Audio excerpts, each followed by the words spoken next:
Il était un peu plus de 2h47 du matin lorsque le répartiteur du 911 a reçu un appel qui allait hanter tout le comté pendant des mois. « Il y a un garçon dans les bois. Je crois qu'il respire encore. » Lorsque les premiers secours sont arrivés, ils n'entendaient que le bourdonnement des cigales et les halètements faibles et irréguliers d'une personne qui s'accrochait à la vie. Le garçon, pieds nus, ensanglanté et inconscient, gisait dans un fossé à moitié recouvert de feuilles, comme si quelqu'un avait essayé de le cacher à la hâte. À côté de lui, un sac à dos déchiré, une seule basket et un téléphone qui continuait d'enregistrer. Les agents ont appuyé sur « play », s'attendant à entendre des cris de panique ou peut-être des hurlements. Mais au lieu de cela, ils ont entendu une voix calme et familière murmurer « Tu devais rester. Je ne pouvais pas te laisser partir. » Ce n'était pas un acte de violence gratuit. Ce n'était pas un vol qui avait mal tourné. C'était quelque chose de bien plus effrayant. La victime ? Léo Morgan, 18 ans. Un étudiant en art brillant et discret qui avait de grands rêves. Et la voix au téléphone, c'était Ethan Collins, le meilleur ami d'enfance de Léo, le garçon que tout le monde considérait comme un enfant prodige. Ce qui s'est passé entre eux cette nuit-là allait détruire leur amitié et révéler une part d'ombre que personne n'avait vu venir. Avant que la vérité ne vous choque encore plus, abonnez-vous à la chaîne et activez la cloche. Ici, vous faites partie de ceux qui voient ce que personne d'autre ne voit. Chaque semaine, une nouvelle affaire réelle qui va bouleverser vos émotions et peut-être vous faire repenser tout ce que vous croyez savoir. Léo Morgan avait toujours été le plus discret du groupe. Le genre d'enfant qui s'asseyait au fond de la classe, griffonnant dans les marges de ses cahiers, perdu dans son monde imaginaire. Alors que la plupart des lycéens de terminale planifiaient leur bal de promo et regardaient en boucle les vidéos de refus d'admission à l'université sur TikTok, Léo travaillait tard le soir sur son portfolio artistique, chaque coup de pinceau étant une nouvelle tentative pour échapper au poids de la vie dans une petite ville. Il vivait avec sa mère Sandra dans une modeste maison à un étage à la périphérie d'Edgewood, dans l'Ohio. Sandra, professeure d'anglais au lycée, était très protectrice envers Léo. Après le départ de son père, lorsque Léo n'avait que 6 ans, ils n'étaient plus que tous les deux. Elle encourageait sa créativité, lui achetait des carnets de croquis, même lorsque l'argent était rare, et ne manquait jamais une seule exposition artistique, même celles organisées dans des cafétérias vides. Léo n'était pas populaire, mais il n'était pas invisible non plus. Les gens l'aimaient bien, il avait une présence calme, un sens de l'humour pince sans rire et des yeux qui semblaient lire dans les pensées. Son ami le plus proche, et pendant la majeure partie de sa vie, son seul ami, était Ethan Collins. Ils s'étaient rencontrés en première année. Ethan était un enfant bruyant et extraverti, avec les genoux écorchés et un sourire permanent. Léo était un observateur silencieux. D'une manière ou d'une autre, cela fonctionnait. Ils devinrent inséparables, passant leurs étés à faire du vélo dans les bois, à construire des cabanes et à inventer des mondes fantastiques élaborés que seuls comprenaient. Mais en grandissant, leurs chemins commencèrent à se séparer. Ethan trouva sa place dans l'équipe de football. Léo trouva la sienne dans la salle d'art. Ils restèrent néanmoins proches. Léo ne remit jamais en question la loyauté d'Ethan, même lorsque d'autres le firent. Ethan prit toujours la défense de Léo, même contre les brutes. Il l'appelait son frère d'une autre mère. Mais il y avait des moments subtils et fugaces où Léo surprenait Ethan en train de le regarder avec quelque chose qui ressemblait moins à de l'affection qu'à de la possession. L'objectif de Léo était simple, partir. Il avait jeté son dévolu sur une école d'art prestigieuse à Chicago. Il avait été accepté avec une bourse partielle. Il ne lui manquait plus qu'une dernière exposition, un dernier effort pour obtenir une bourse complète. Ce projet final l'obsédait. Il s'agissait d'une installation multimédia intitulée « La liberté n'est pas gratuite », une expression brute de son enfance, de sa ville et des gens qu'il était prêt à quitter. Ethan lui avait dit qu'il était fier de lui. Il avait dit à Léo qu'il avait toujours cru en lui. Mais dans les semaines qui ont précédé la remise des diplômes, Léo a commencé à se sentir observé. comme si quelqu'un était toujours à un pas derrière lui. De petites choses disparaissaient, son carnet de croquis, une clé USB, une note de l'école d'art. Il n'y prêtait pas attention. C'était peut-être le stress. Peut-être était-ce simplement la pression. Ce que Léo ignorait, ce que personne ne pouvait savoir, c'est qu'un de ses proches n'était pas prêt à le laisser partir. Et que cette personne avait déjà pris une décision. Si Léo partait, il ne partirait pas vivant. Léo Morgan avait toujours considéré Edgewood comme une sorte de prison magnifique. Certaines choses lui manqueraient, les matins tranquilles, la façon dont le soleil éclairait les arbres en automne, l'odeur de la pluie sur le bitume craquelé. Mais il savait que s'il restait, il se fanerait. Ses rêves s'effondreraient dans la routine. Son art deviendrait un passe-temps. Et un jour, il se réveillerait et réaliserait qu'il était devenu un habitant de plus qui n'était jamais parti. Cette pensée le terrifiait. Son admission au Chicago Institute of Arts n'était pas seulement une étape importante, c'était une bouée de sauvetage. Il avait postulé sur un coup de tête, après que Tyler Brooks, son professeur d'art et mentor au lycée, l'ait pratiquement forcé à le faire. Léo ne pensait pas avoir la moindre chance, mais lorsque la lettre est arrivée, fine, officielle, terrifiante, il s'est assis sur son lit et l'a regardée pendant 20 minutes avant de l'ouvrir. Il était admis. Une bourse partielle, un examen provisoire de son portfolio en attente. Cela signifiait tout pour lui. Enfin, un avenir qui n'était pas voué à la répétition et aux attentes d'une petite ville. Mais cela signifiait aussi autre chose. Tout laissé derrière lui. Y compris Ethan. Ils parlaient de leur avenir depuis qu'ils étaient enfants. À 10 ans, il s'était promis de déménager en Californie et de vivre dans une maison sur la plage avec un lézard domestique. À 14 ans, Ethan avait plaisanté en disant qu'il serait athlète professionnel et que Léo peindrait son portrait pour la couverture de Sports Illustrated. Ils en riaient, mais ces derniers temps, Léo avait remarqué quelque chose d'étrange dans le rire d'Ethan. Une hésitation, une tension autour des yeux. Le soir où Léo a annoncé à Ethan qu'il partait pour Chicago, ils étaient assis dans les gradins derrière leur ancien collège. Ethan est resté silencieux pendant un long moment. Trop long. « C'est génial, mec !» a-t-il fini par dire en esquissant un sourire. « Je suis vraiment fier de toi. » Léo a souri. Mais quelque chose dans la façon dont Ethan avait dit cela l'avait fait se sentir coupable. Comme s'il venait d'avouer une trahison. Au cours des semaines suivantes, Léo se plongea dans la réalisation de son projet final. Il devait être parfait. Ce projet était sa seule chance d'obtenir une bourse complète. Sans cela, il ne pourrait pas payer ses frais de scolarité, et encore moins son logement. Il travaillait après l'école, le week-end, toute la nuit, peignant, découpant, construisant, montant. Il ne voyait pas beaucoup Ethan pendant cette période, et quand il le voyait, Ethan semblait distant. Il se présentait à l'improviste, faisait des commentaires vagues sur le fait que les gens étaient faux ou marmonnait des phrases énigmatiques telles que « Tu vas vraiment tout laisser derrière toi, hein ?» Léo en riait. Ce n'est pas comme si je disparaissais de la surface de la terre, mais le regard d'Ethan s'attardait trop longtemps, et ses silences commençaient à peser plus lourd que ses mots. Pendant ce temps, Léo commençait à sentir le poids de la ville peser sur lui. Les professeurs le félicitaient avec des compliments ambigus. « N'oublie pas les petites gens quand tu seras célèbre. » Ses camarades de classe le surnommaient Hollywood dans les couloirs. Certains lui souriaient en face, mais levaient les yeux au ciel dès qu'il avait le dos tourné. Même sa mère semblait partagée. Fière, oui, mais effrayée aussi. « Chicago est une grande ville, » lui dit-elle un soir, en pliant le linge sur le canapé. « Tu n'y es jamais allé. »« Je m'y débrouillerai, » répondit Léo. Il le fallait. Puis vint le jour où il envoya la vidéo officielle de son projet. L'Institut exigeait une documentation visuelle, et Léo passa des heures à la monter. Il la téléchargea, envoya le lien, et il ressentit un tel soulagement qu'il en eut le vertige. Ce soir-là, Ethan lui envoya un SMS. « Tu veux qu'on se voit demain? Juste nous deux, comme au bon vieux temps. » Léo hésita.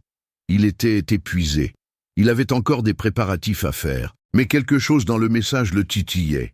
La culpabilité peut-être, ou la nostalgie.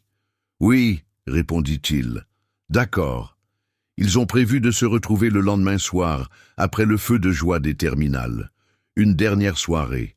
Léo pensait que ce serait sans conséquence, peut-être même sympa. Il ne savait pas que c'était un piège. Il ne savait pas qu'Ethan l'avait observé, qu'il avait attendu, qu'il avait tout planifié, et que pour Ethan, ce n'était pas un adieu, c'était un au revoir. Tout a commencé par un détail, presque imperceptible.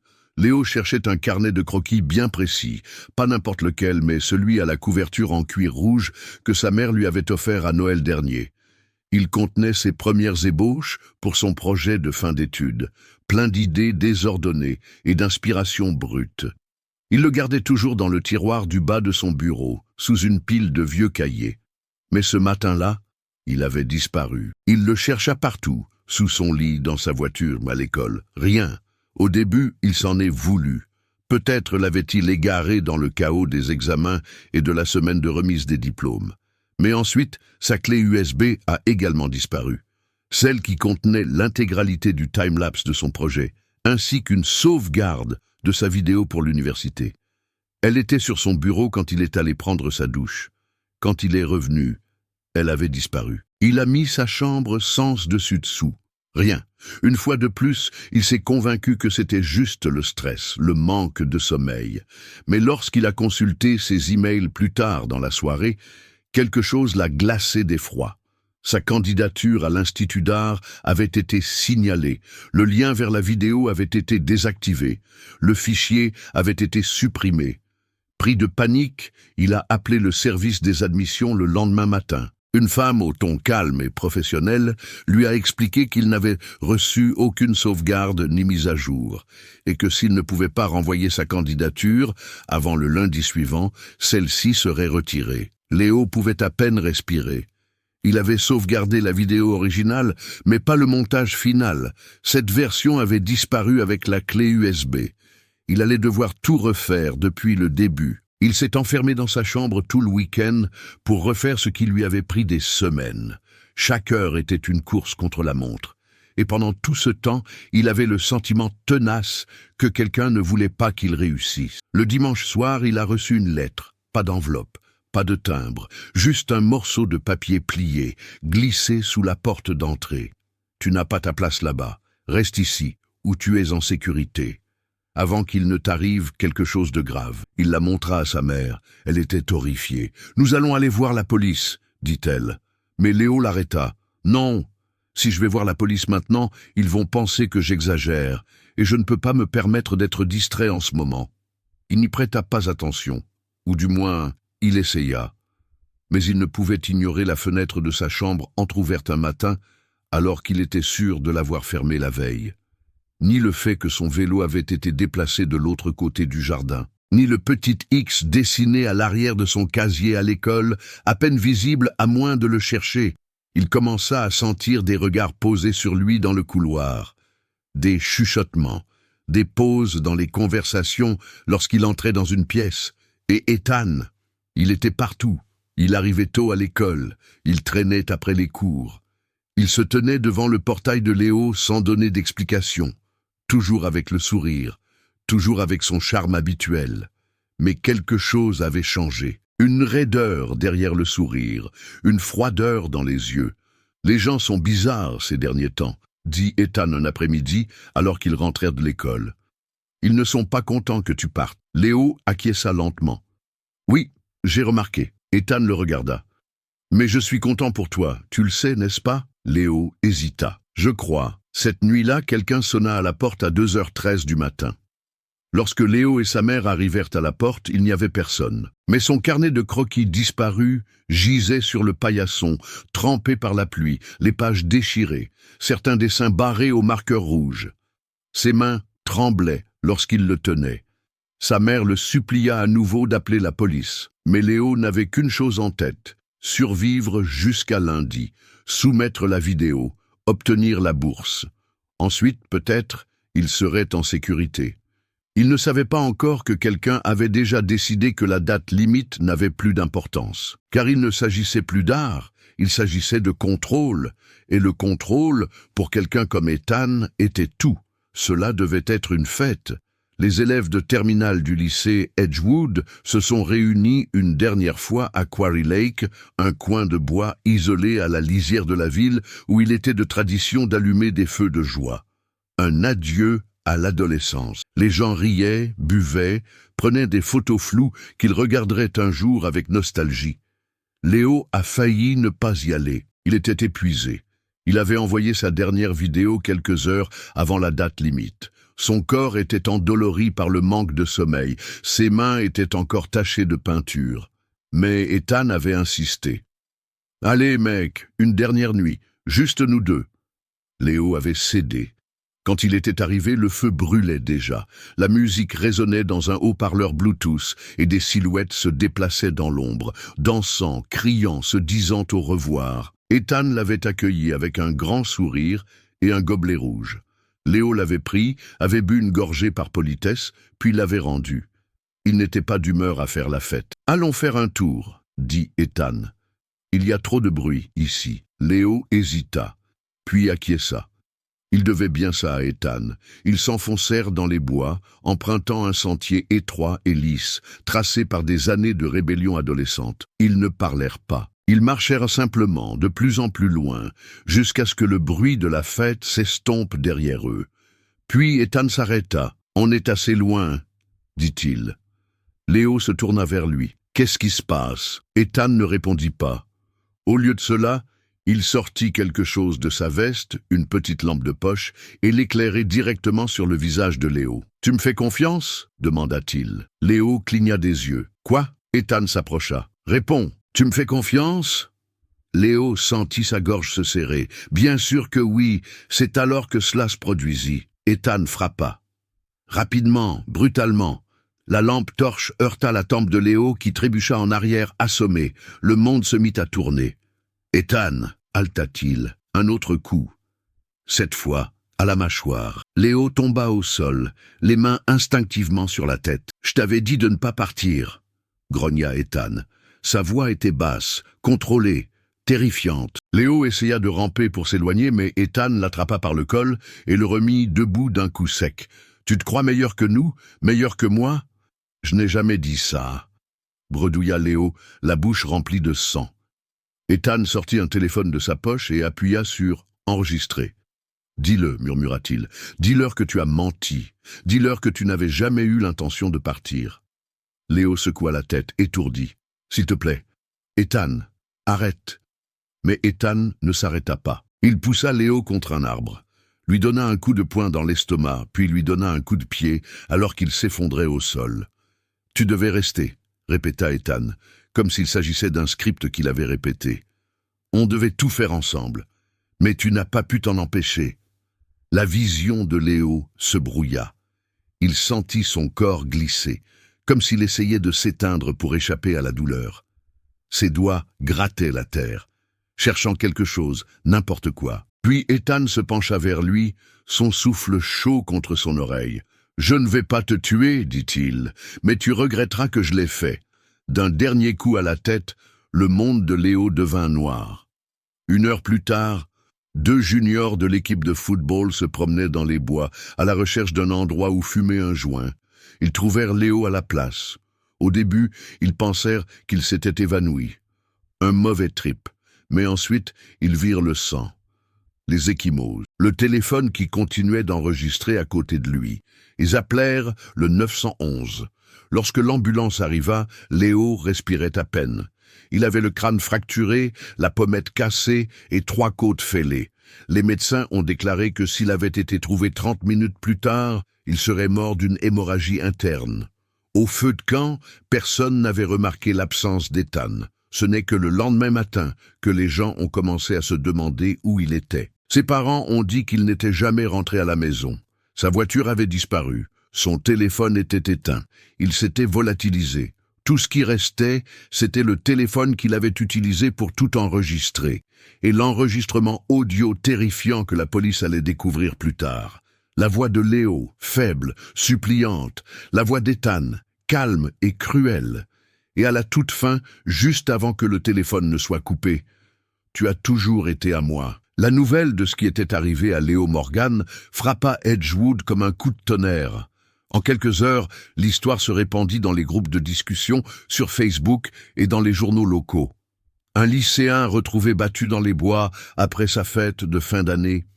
Une photo de Léo tirée de l'album de fin d'année était affichée sur tous les écrans, son sourire discret devenant le symbole obsédant d'une violence sans réponse. À l'hôpital Edgewood Memorial, Léo gisait inconscient dans l'unité de soins intensifs.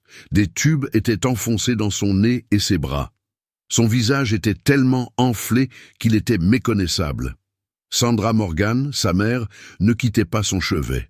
Elle restait assise à lui tenir la main pendant des heures, lui murmurant des souvenirs de son enfance, lui jouant de vieilles chansons de sa playlist, lui lisant à haute voix ses carnets de croquis. Les médecins ont déclaré que le traumatisme était grave, mais qu'il y avait de l'espoir. Si le gonflement du cerveau diminuait et qu'il n'y avait pas de complications, il pourrait se réveiller. Mais les dommages physiques et psychologiques étaient impossibles à prévoir. Le détective Raymond Pierce a été chargé de l'affaire. Enquêteur chevronné, il avait vu beaucoup de violence au cours de sa carrière, mais quelque chose dans cette affaire le troublait. La planification, la proximité, la trahison. Ce n'était pas une simple agression, déclara-t-il au journaliste. C'était personnel. Lorsque l'enregistrement provenant du téléphone de Léo fut examiné, on comprit à quel point c'était personnel. L'enregistrement était écœurant. Le calme glacial de la voix d'Ethan. La façon dont il parlait comme s'il lisait les répliques d'un monologue tordu. La phrase répétée « Tu devais rester ». Pour beaucoup, ce fut le moment où Ethan Collins cessa d'être le garçon en or. Les professeurs qui l'adoraient autrefois étaient désormais silencieux. Les voisins qui organisaient ses fêtes d'anniversaire fermaient leurs portes à clé. Les amis qui avaient fait la fête avec lui la veille refusaient de croire ce qu'ils entendaient, jusqu'à ce qu'ils y croient. Les gens ont commencé à se manifester. Des élèves ont admis avoir remarqué des changements dans le comportement d'Ethan. Paranoïa, colère, possessivité. Une fille a raconté qu'il lui avait crié dessus, parce qu'elle était assise à côté de Léo, à la cafétéria. Un coéquipier se souvient d'une bagarre pendant l'entraînement où Ethan a perdu le contrôle et a frappé un mur jusqu'à ce que ses jointures saignent. Le plus inquiétant, ce sont les rumeurs sur son obsession. Il surveillait Léo tout le temps, a déclaré un camarade de classe. Vraiment tout le temps. Un autre élève a partagé un message privé qu'Ethan lui avait envoyé. Il pense qu'il va partir, mais je vais m'assurer qu'il se souvienne qui il est vraiment. La communauté était sous le choc.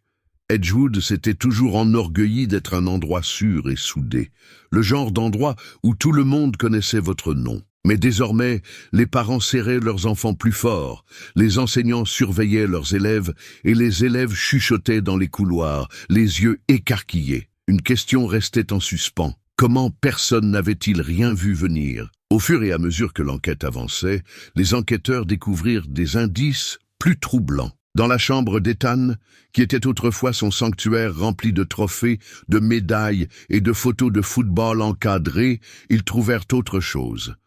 Un mur recouvert de photos de Léo, des clichés pris sur le vif, des captures d'écran provenant des réseaux sociaux. Certaines étaient imprimées et surlignées au marqueur, d'autres étaient défigurées, des motifs obsessionnels, des lignes reliaient les images entre elles. Cela ressemblait moins à de l'admiration qu'à de la surveillance. Dans son placard, ils ont trouvé des cahiers, des pages remplies de phrases étranges et fragmentées. « Il est à moi. Personne ne peut me l'enlever. S'il part, je disparais aussi. » Cela dressait le portrait d'une personne qui s'effondrait silencieusement, dangereusement, tandis que le reste du monde le célébrait. À l'hôpital, Léo était toujours dans le coma. Mais sa présence était omniprésente. Les élèves organisaient des veillées sur les marches de l'école, déposant des bougies et des dessins dans un mémorial qui ne cessait de s'agrandir. La salle d'art plastique, où il avait passé tant de nuits tardives, était devenue un sanctuaire rempli de croquis et de mots d'adieu. Sandra, épuisée mais inébranlable, s'adressa une fois à la presse. « Mon fils est fort, il ne méritait pas ça. Et je veux que tout le monde sache qu'il partait pour poursuivre ses rêves. Il ne s'est pas enfui. Il était courageux. » Pendant ce temps, Ethan était toujours porté disparu. Les bois ont été fouillés, des drones ont survolé les champs, le FBI a été appelé, des informations ont été transmises par les villes voisines, mais rien n'a abouti. Aucune trace, aucun signal téléphonique, aucun témoignage. C'était comme si Ethan s'était évaporé, mais l'inspecteur Pierce n'était pas convaincu. « Les gars comme lui ne disparaissent pas comme ça », a-t-il déclaré à son équipe. Ils se cachent et ils attendent. Et puis, alors que la ville commençait à accepter le silence, Léo ouvrit les yeux. Si cette histoire vous rappelle quelqu'un ou quelque chose que vous avez vécu, laissez un « j'aime » et commentez ci-dessous. Pensez-vous qu'il soit possible de vraiment connaître quelqu'un? Votre opinion peut aider d'autres personnes à voir ce qui passe souvent inaperçu. Les yeux de Léo s'ouvrirent juste après l'aube. Près de 2 semaines après l'attaque, sa vision était floue. Les lumières de la chambre d'hôpital lui faisaient mal aux yeux. Des machines émettaient de légers bips à côté de lui, et quelque chose dans sa gorge l'empêchait de respirer. Mais il était réveillé, vivant. Sandra eut le souffle coupé lorsqu'elle vit ses paupières bouger. « Léo, mon bébé, tu m'entends ?» Sa voix se brisa. Sa main tremblait tandis qu'elle appuyait sans cesse sur le bouton d'appel de l'infirmière. Léo allait se remettre lentement. Les médecins étaient clairs à ce sujet. Il avait subi une grave commotion cérébrale, des fractures et des pertes de mémoire temporaires. Mais le fait qu'il soit conscient donna un coup de fouet à l'enquête. Le détective Pierce ne perdit pas de temps. L'après-midi suivant, il s'assit à côté du lit de Léo, un bloc-notes à la main. « Nous ne sommes pas obligés de faire ça maintenant, » dit le détective. « Mais quand vous serez prêt, j'aurai besoin de savoir ce qui s'est passé. » Léo acquiesça faiblement. Cela prit des heures. Des pauses entre les questions. De longs silences pendant que Léo fouillait dans sa mémoire fragmentée, mais il se souvenait de suffisamment de choses. La lampe de poche, les mots qu'Ethan avait prononcés, le moment où tout avait basculé. Et surtout, il confirma ce que tout le monde redoutait. « C'était Ethan, » dit Léo. Il avait tout planifié. Cette simple phrase relança l'enquête. Mais ce n'est qu'après avoir réécouté l'intégralité de l'enregistrement téléphonique, cette fois avec la confirmation des faits par Léo, que l'équipe médico-légale remarqua quelque chose d'étrange. Une deuxième voix. Elle n'apparaissait que brièvement, peut-être 5 secondes vers la fin de l'enregistrement, à peine audible, en arrière-plan, comme si elle provenait d'une radio ou d'un autre appareil. Un murmure grave. « Allons-y. Maintenant, ce n'était pas Léo. Et ce n'était pas Ethan. » Cela signifiait qu'Ethan n'avait pas agi seul. L'inspecteur Pierce réexamina tout, en commençant par les personnes les plus proches des 2 garçons, leurs amis, leurs camarades de classe, leurs coéquipiers. C'est alors que le nom de Jake Reynolds refit surface. Jake avait obtenu son diplôme l'année précédente. Il était calme, réservé, mais avait autrefois été proche d'Ethan. Des rumeurs circulaient selon lesquelles ils étaient plus que des amis, mais aucun des 2 n'avait jamais rien confirmé. La plupart des gens mettaient cela sur le compte des ragots d'une petite ville. Mais maintenant, cette possibilité ne pouvait être ignorée. Pierce se rendit à l'ancien appartement de Jake. Il était vide. Selon son propriétaire, il avait déménagé 1 mois avant la remise des diplômes. Aucune adresse, aucun appel. Il avait tout simplement disparu. Le détective a alors consulté les relevés téléphoniques. Ethan avait effacé tout le contenu de son téléphone avant de disparaître. Mais des sauvegardes récupérées sur le cloud ont révélé des communications régulières avec Jake dans les semaines précédant l'agression.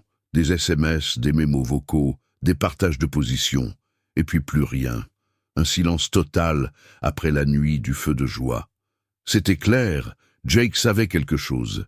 Les recherches s'intensifièrent. Les enquêteurs commencèrent à suivre les activités en ligne liées aux anciens comptes d'Ethan et de Jake. C'est alors qu'un expert en cybercriminalité découvrit quelque chose d'inhabituel. Un blog anonyme, inactif depuis des mois, avait soudainement publié un court article le lendemain de l'agression de Léo.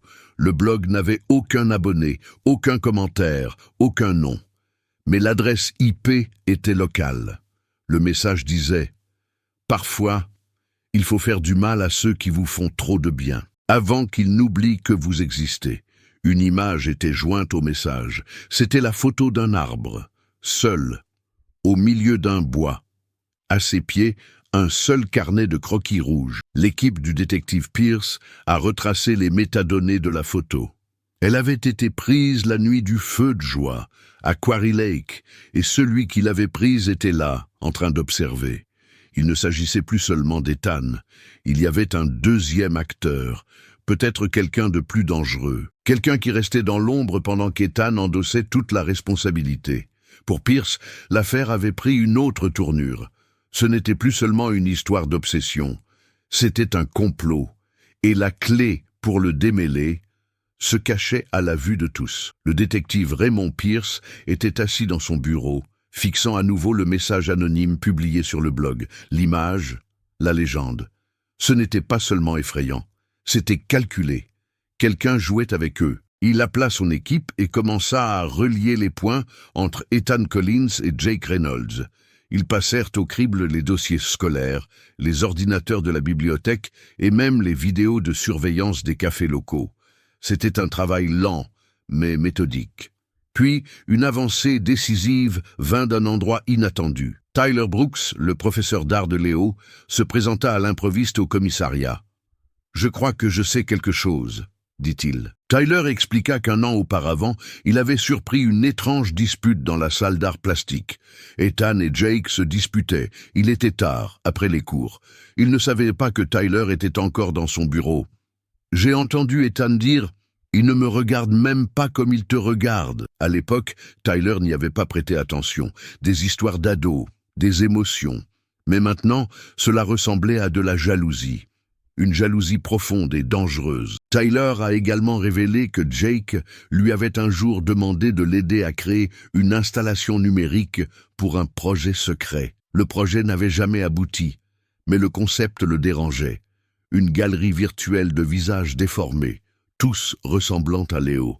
Cela suffit à Pierce. Il chargea une équipe de réinterroger toutes les personnes qui avaient été proches de Jake. Un ancien collègue de Jake, qui avait travaillé avec lui dans une imprimerie, se souvenait qu'il parlait de disparaître et de se construire une nouvelle identité. Un autre élève raconta que Jake avait commencé à écrire des nouvelles qui semblaient un peu trop réelles. Pendant ce temps, Léo reprenait des forces. Il avait retrouvé l'usage de la parole et pouvait s'asseoir pendant de courts instants. Sandra restait à ses côtés, mais quelque chose d'autre était présent. La peur. Chaque fois qu'une porte s'ouvrait, chaque fois qu'une infirmière entrait sans prévenir, Léo sursautait. Il ne se souvenait pas de tout, mais il se souvenait de suffisamment de choses. Ethan, la trahison, la rage. Un matin, le détective Pierce rendit visite à Léo avec un ordinateur portable. « Je voudrais vous montrer quelque chose, » dit-il. Il lui montra une vidéo tirée du blog anonyme, la voix, l'image. Léo la regarda longuement. Puis, il murmura « C'est Jake, vous en êtes sûr ?» Léo acquiesça. « Il me suivait après l'école. Je pensais qu'il était juste maladroit. Je n'aurais jamais pensé. » Les pièces du puzzle s'assemblaient. Pierce a demandé un mandat pour tous les comptes numériques connus associés à Jake Reynolds. Et c'est là qu'ils ont trouvé le jackpot. Un disque dur, caché derrière plusieurs couches de dossiers cryptés. À l'intérieur, des dizaines de vidéos, de photos et de notes. Certaines montraient Ethan, qui divaguait devant sa webcam en disant que Léo ne comprend pas et qu'il le force à rester. D'autres étaient des enregistrements de conversations entre les deux garçons. Ils planifiaient. Il complotait. Mais le fichier le plus troublant était une vidéo intitulée simplement « Au revoir ». Jake regardait directement la caméra. Il était censé me choisir, mais il ne m'a même pas vu. Ethan n'a pas supporté. J'ai dû lui montrer comment finir le travail. On s'est assuré que Léo ne nous oublierait pas. C'était un aveu. Et cela changeait tout.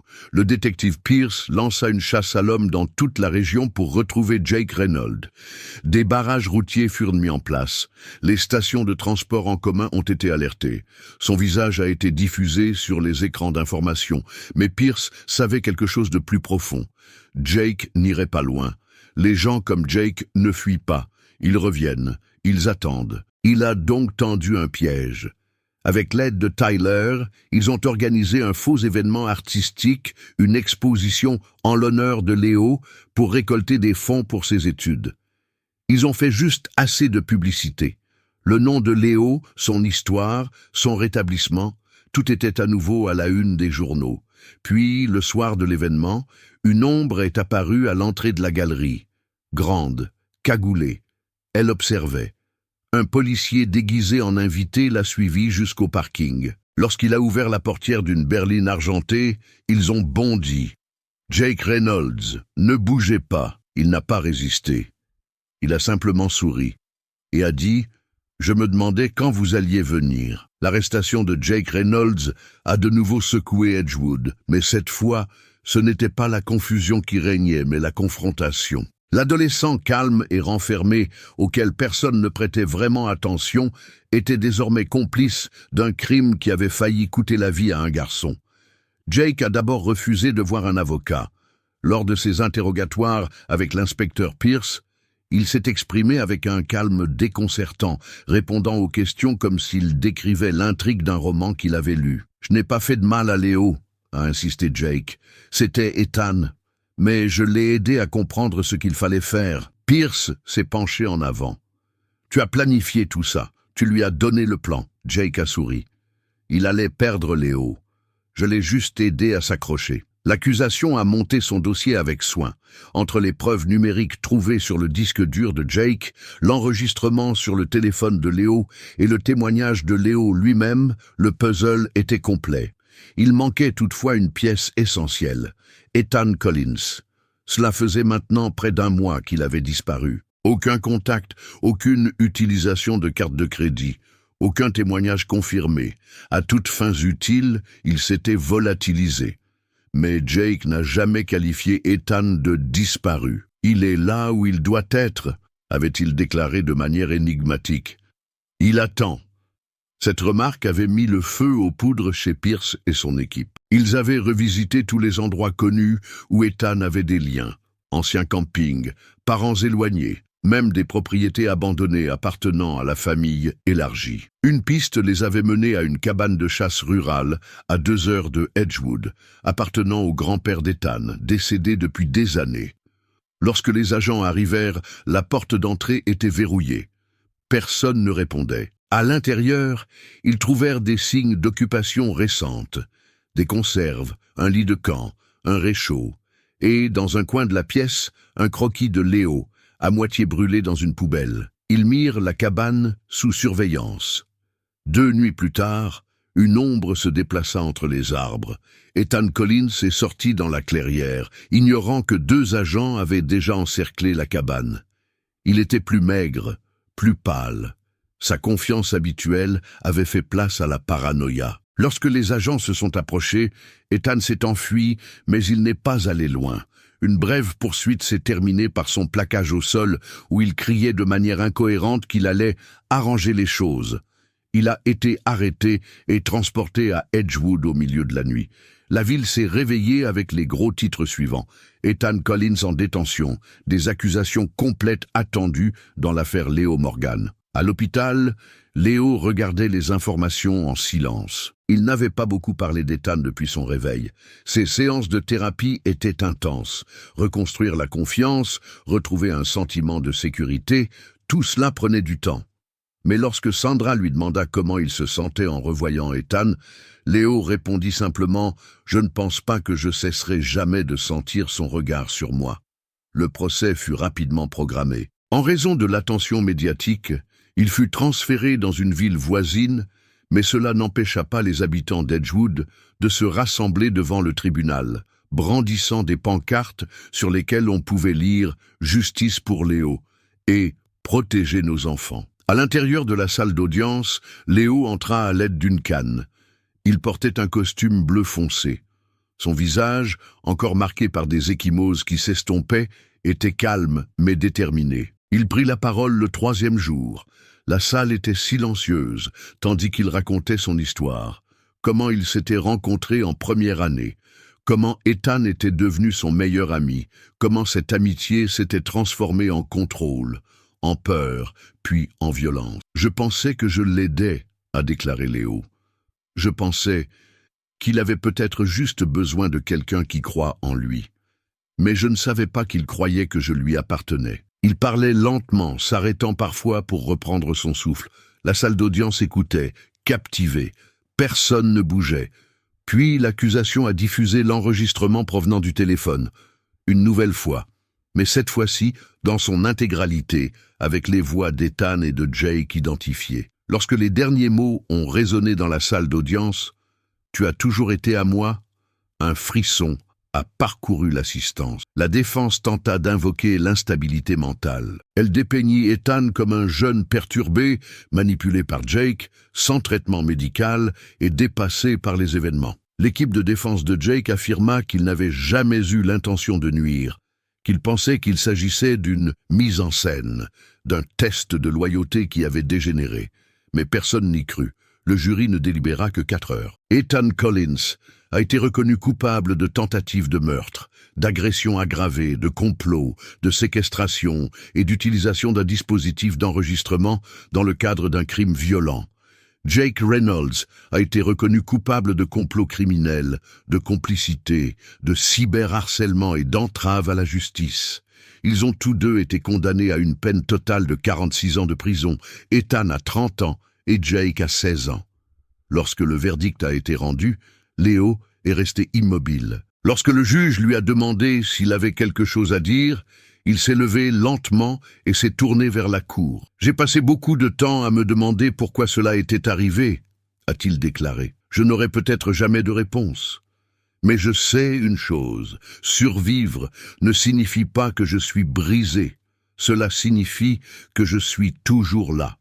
Et je continuerai à vivre, quoi qu'ils aient essayé de me prendre. » Des applaudissements éclatèrent. Le juge frappa son marteau pour rappeler l'ordre, mais il ne semblait pas en colère.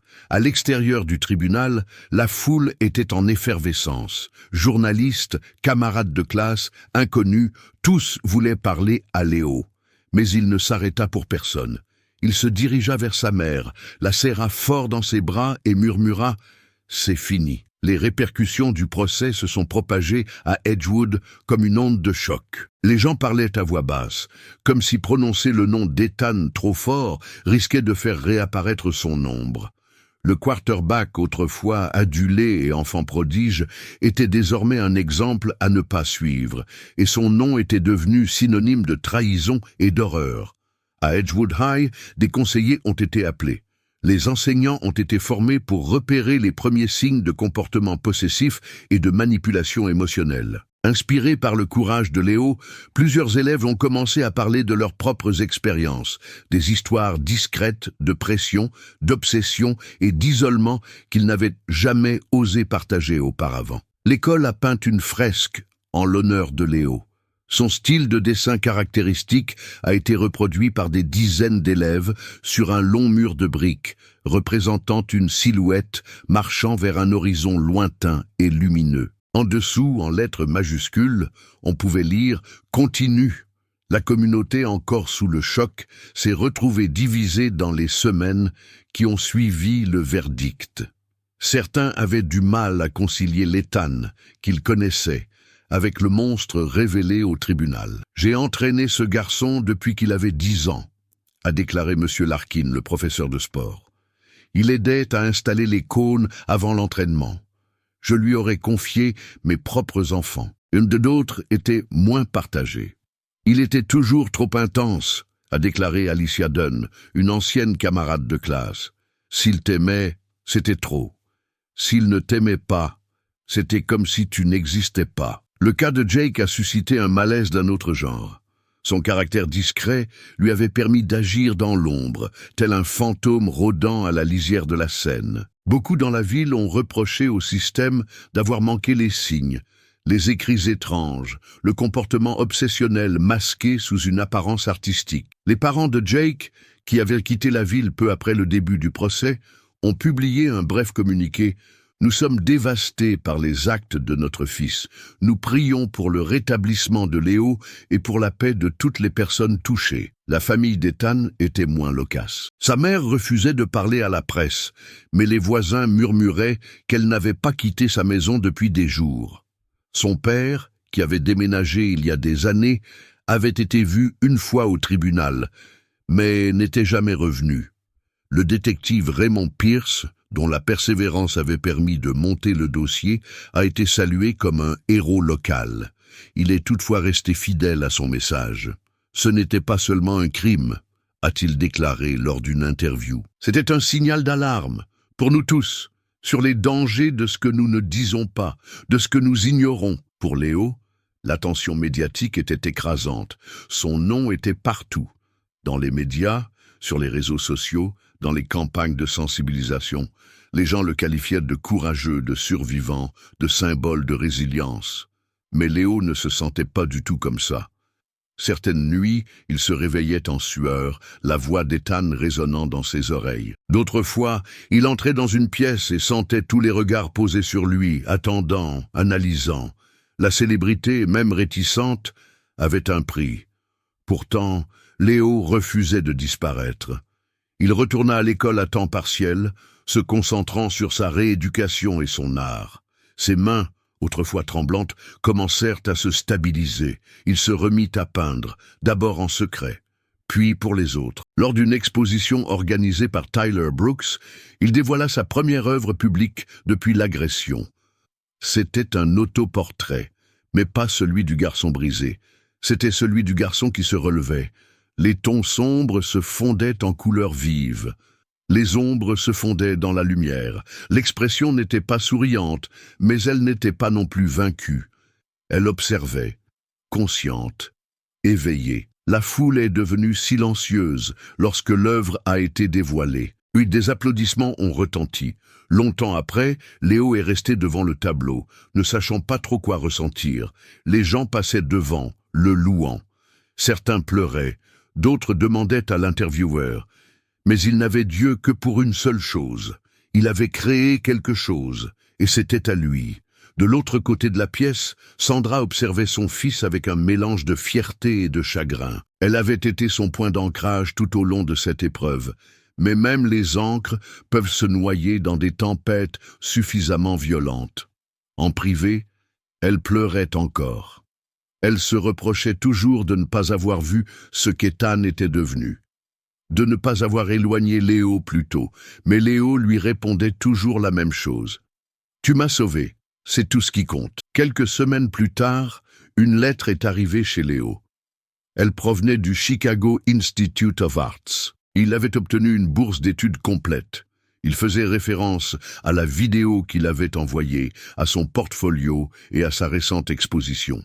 Mais il parlait surtout de sa voix, de la façon dont elle résonnait à travers son travail, dont elle racontait des histoires que d'autres n'osaient pas raconter. Léo a pleuré en lisant la lettre, pas à cause de la bourse, mais parce que cela signifiait que son projet n'était pas abandonné.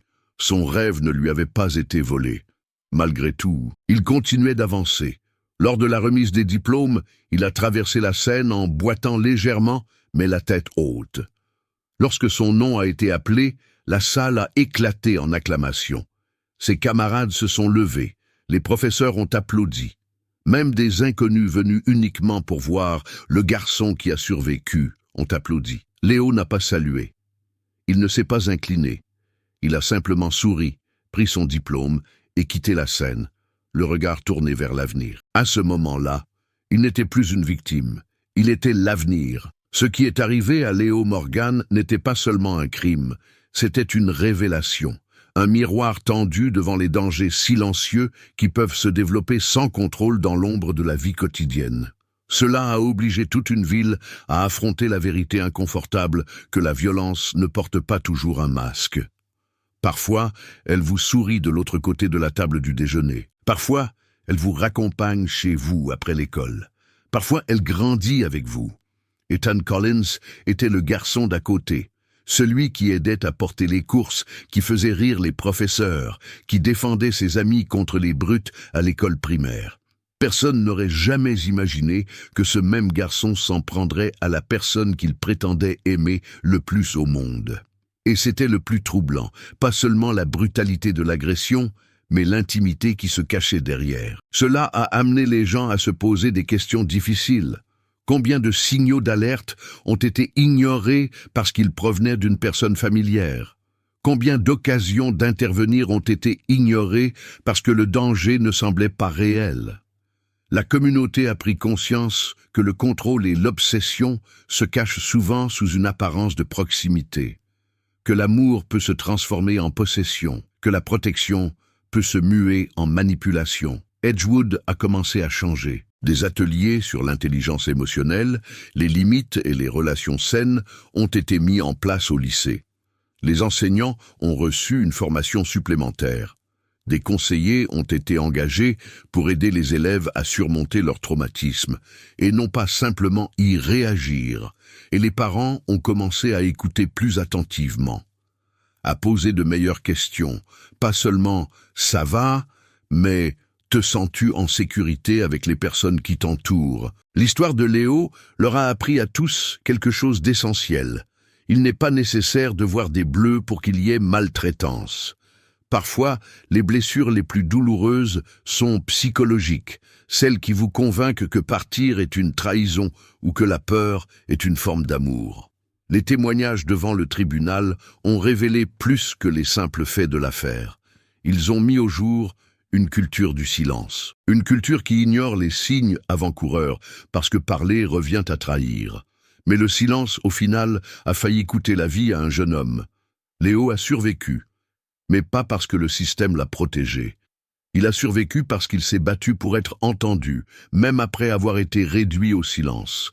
Et c'est la leçon que Edgewood a retenue. Nous ne pouvons pas protéger ce que nous refusons de voir. Nous ne pouvons pas guérir ce que nous refusons de nommer. L'histoire de Léo est une histoire de souffrance, oui. Mais c'est aussi une histoire de prise de conscience, de résilience, de transformation. Et aujourd'hui, sa voix est plus forte que jamais, non seulement à travers ses mots, mais aussi à travers son art, sa survie et les conversations qu'il a suscitées dans chaque foyer, chaque couloir, chaque salle de classe. Dans les mois qui ont suivi le procès, la vie à Edgewood a lentement repris son cours, mais elle n'était plus tout à fait la même. Ethan Collins et Jake Reynolds sont restés derrière les barreaux, purgeant de longues peines dans des établissements pénitentiaires distincts. Ethan a été placé en détention préventive après une altercation avec un autre détenu. Selon le personnel pénitentiaire, il restait principalement seul, parlait peu et dessinait souvent dans un cahier que personne n'était autorisé à lire. Jake, quant à lui, est devenu docile, silencieux, comme si toute sa rébellion s'était évaporée au moment où la porte de sa cellule s'était refermée. Aucun des deux n'a fait appel de sa condamnation. À Edgewood, l'école a mis en place des réformes durables. Une nouvelle initiative appelée Safe Circles, cercle de sécurité, a été lancée, offrant aux élèves la possibilité d'exprimer régulièrement leurs préoccupations concernant leurs relations, leur santé mentale ou le comportement de leurs camarades sans crainte d'être jugés. Plusieurs élèves ont déclaré qu'ils se sentaient enfin pris en considération. Tyler Brooks, le professeur d'art, a été promu à un poste au niveau du district, où il a dirigé des programmes de bien-être émotionnel combinant l'art et la guérison des traumatismes. Son expérience avec Léo avait remodelé sa vision de son rôle en tant qu'éducateur. Il ne s'agissait pas seulement d'inspirer la créativité, mais aussi de reconnaître les appels à l'aide discret qui s'y tissaient. Quant à Léo, son histoire ne s'est pas terminée avec l'obtention de son diplôme. Il a déménagé à Chicago à l'automne, où la ville est devenue à la fois un nouveau départ et un défi quotidien. Grande, bruyante, inconnue, mais aussi pleine d'énergie, d'histoire, de toile. Il a commencé des cours au Chicago Institute of Arts, où il s'est rapidement distingué de ses camarades, non seulement par sa technique, mais aussi par la charge émotionnelle de ses œuvres. Son travail était axé sur la mémoire, l'identité et la survie. Des installations utilisant des miroirs brisés, des enregistrements audio superposés, des tissus déchirés recousus. Chaque œuvre était le reflet de ce que signifie reconstruire. Il parlait rarement en public de l'agression, mais lorsqu'il le faisait, c'était avec clarté et détermination. « Je ne suis pas seulement ce qui m'est arrivé », a-t-il déclaré dans une interview. Je suis ce que j'ai choisi de devenir après cela. Il s'est également engagé discrètement dans la défense des droits, en tant que consultant pour des campagnes sur les limites dans les relations entre adolescents et la créativité post-traumatique. Son visage n'apparaissait pas sur les affiches, mais sa voix résonnait derrière les initiatives menées dans les écoles de tout l'État. Sandra lui rendait souvent visite, il se promenait au bord du lac. Elle pleurait moins, elle souriait davantage. La guérison était lente, mais régulière. De temps en temps, Léo recevait des messages, certains de la part d'inconnus, d'autres de camarades de classe, qui le remerciaient de survivre, de parler, de montrer qu'il était possible de s'en sortir. Et même si les cicatrices sur son corps s'estomperaient, l'histoire qu'il portait en lui ne disparaîtrait jamais. Mais ce n'était pas grave, car désormais elle lui appartenait. Avez-vous déjà fait confiance à quelqu'un si profondément que vous n'avez vu aucun signe? Léo Morgan pensait connaître son meilleur ami. Depuis l'âge de 6 ans, ils partageaient tout, leurs rêves, leurs secrets, leurs projets d'avenir.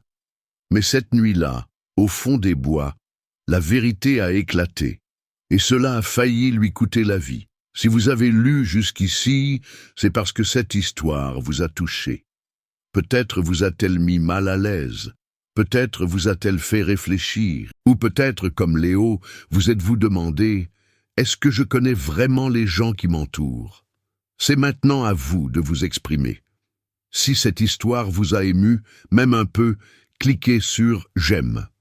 Cela nous aide à mettre en lumière des cas réels, émouvants et importants comme celui-ci. Des histoires qui ne font pas seulement sensation, mais qui ont un sens. Et surtout, n'hésitez pas à partager vos réflexions dans les commentaires. Pensez-vous que justice a vraiment été rendue? Auriez-vous vu les signes avant-coureurs à la place de Léo? Avez-vous déjà été dans une situation qui vous semblait bizarre, mais personne ne vous a cru? Votre voix pourrait aider quelqu'un qui vit une situation similaire. Votre commentaire pourrait donner à quelqu'un le courage de s'exprimer. Et si vous n'êtes pas encore abonné, c'est le moment. Cliquez sur le bouton. Activez les notifications. Chaque semaine, nous racontons des histoires qui révèlent ce que d'autres choisissent d'ignorer. Des histoires qui vous font vous interroger, réfléchir et ressentir. Car ici, nous ne nous contentons pas de partager des histoires vraies. Nous dévoilons les vérités que les gens ont peur d'affronter.